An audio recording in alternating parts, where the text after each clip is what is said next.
Horlama önemsenmesi gereken ciddi bir rahatsızlıktır. Çünkü birçok hayati hastalıkların habercisi olabilir. Bundan dolayı horlamanın kendi kendisine geçmesini beklememek lazım. Çünkü kendi kendisine geçmeyecektir.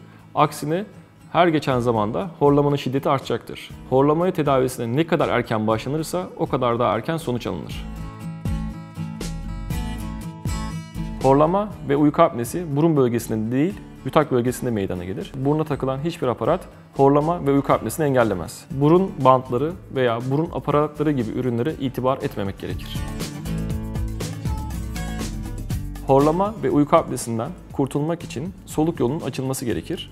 Bu da ancak alt çenenin belli bir oranda ileriye doğru alınmasıyla gerçekleşir. Çene bantları alt çeneyi olduğu yerde sabit tuttuğu için, hatta belli bir oranda geriye doğru gelmesinin neden olduğu için horlama ve uyku apnesini engellemez, aksine arttırır. Dünyadaki hiçbir bitkinin veya çayın horlamayı engelleyici etkisi yoktur. Aksine yeşil çay gibi yüksek oranda kafein içeren çaylar uyku düzensizliğine, uyku bozukluğuna neden olacağı için horlamanın görülmesini arttırır.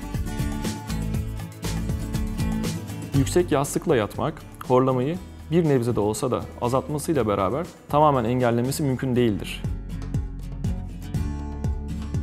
Sırt üstü yatılması horlama ve uyku apnesini arttırır.